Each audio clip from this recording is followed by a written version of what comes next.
उधर बलूचिस्तान बदमनी केस की supreme court Quetta registry में समाअत जारी है। चीफ जस्टिस इफ्तिखार मोहम्मद चौधरी ने रिमार्क्स दिए हैं कि हम 4 दिन से अदालत लगाए बैठे हैं लेकिन नताइज सिफर हैं। लोगों को कानून हाथ में लेने की इजाज़त किसने दी?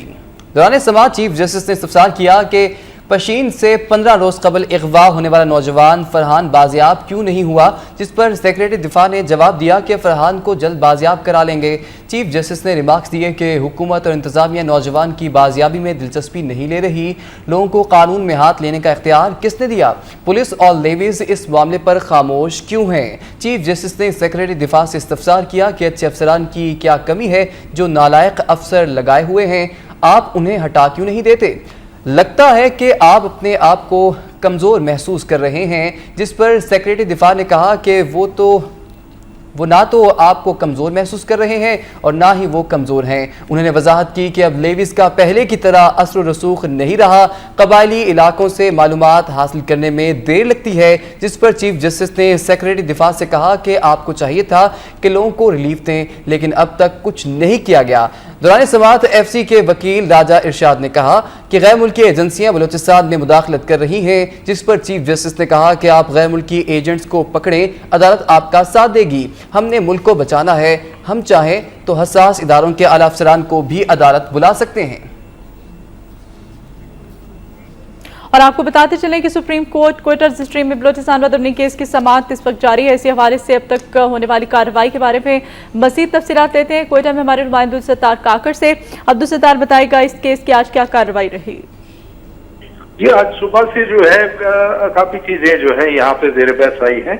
और सुबह तो पशीन के जो एक बचा हुआ किया गया था उसके बारे में चीफ सेक्रेटरी और सेक्रेटरी दाखिला से चीफ जस्टिस ने यकीन दहानी चाही, जिस पर चीफ सेक्रेटरी दाखिला ने यकीन दहानी कराई है कि बच्चे को हर हाल में जो है बाजियाब कराया जाएगा। और अभी उसके बाद जो सबसे अहम केसेस है बलूचिस्तान में अमन की सूरत हाल और लापता अफराद, तो उस हवाले से यहाँ पर सेक्रेटरी दाखिला जो है चीफ सेक्रेटरी, वफाकी सेक्रेटरी दिफा और बलूचिस्तान हुकूमत की जो सेक्रेटरी दाखिला है, उनको चीफ सेक्रेटरी ने हदायत की है कि वो ये जो लापता अफराद है इनके बारे में मुकम्मल तफसील और ये किसके कब्जे में है उस हवाले से बिलखुसूस एजेंसियों के कब्जे में अगर कोई है तो उस हवाले से अदालत को तहरीरी तौर पर 12 बजे तक तकरीबन आगाह किया जाए।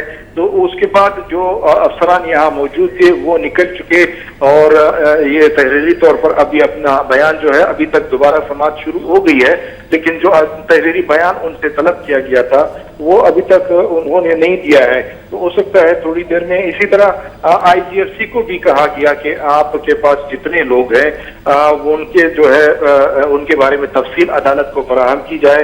तो आईजीएफसी को 1 बजे का वक्त दिया गया है और हो सकता है कि वो 1 बजे तक अपनी जो भी उनके पास तफसील होगी वो पेश कर सकें। यहाँ पर आज बलूचिस्तान में जो बैरूनी मुदाखलत है उसका भी बार बार जिक्र आया और जो एफसी के वकील है बिलखुसूस उन्होंने उस हवाले से कहा कि बलूचिस्तान में काफी मुदाखलत हो रही है। तो जिस पर जो जज साहिबान है उन्होंने एजेंसी के वकील से कहा कि आप क्या हमारी एजेंसियां सो रही हैं कि आज तक किसी को गिरफ्तार नहीं किया गया? तो उस पर उन्होंने ब्रीफिंग की दरख्वास्त की कि चैम्बर में ब्रीफिंग दी जाएगी और उसको जो चीफ जस्टिस है उन्होंने उसको मुस्तरद किया और कहा कि इस तरह की ब्रीफिंग जो है वो आमतौर पे एजेंसियां जो है वो वजीर आजम, गवर्नर और सीएम को दी रही है। हमें भी एक ब्रीफिंग दिया गया था लेकिन उसका कोई आज तक कोई फायदा नहीं हुआ। ये गलत रहनुमाई के तौर पे दी जाती है। हमें नताइज चाहिए और नतीजात यही है कि जो लापता लोग हैं उनके बारे में बताया जाए कि आज यहाँ पे अदालत आज चौथा रोज है। तफसीलात और नताइज के लिए क्या अब्दुल सत्तार बताएगा, कोई टाइम फ्रेम दिया गया है अदालत की जानिब से? अदालत की जानिब से अब तक तो जो सेक्रेटरी दिफा है और चीफ सेक्रेटरी हुकूमत बलूचिस्तान आईएफसी को वक्त दिया गया है कि वो 12 बजे और 1 बजे तक अपना तहरीरी बयान अदालत में जमा कराएं कि ये लापता लोग किसके पास है। तो अभी तक उनका बयान उन्होंने दाखिल नहीं किया है। थोड़ी देर में हो सकता है वो अपना बयान लाकर अदालत में पेश करें, जिसके बाद अदालत के नए ऑर्डर्स का इंतजार हो। अब्दुल सत्तार, 12 तो बज चुके, 12 बजे से ऊपर टाइम हो गया, अब तो 1 बजने वाला है। हम अदालत में ही मौजूद हैं और इसी का इंतजार है। रूम में भी गए थे हम लेकिन अभी तक जो हुकूमत बलूचिस्तान है या जो सेक्रेटरी दिफा है उन्होंने पहले फाइल जमा नहीं कराया और यही अदालत को बताया गया है कि ये इसकी तैयारी की जा रही है। हो सकता है थोड़ा सा वक्त इसमें लग जाए, लेकिन ज़ाहिर अदालत तो उस वक्त तक तो नहीं उठेगी जब तक उनकी तरफ से तहरीर बयान नहीं आएगा। जी, बहुत शुक्रिया अब्दुल सत्तार काकड़, हमें तमाम तफसीलात से अपडेट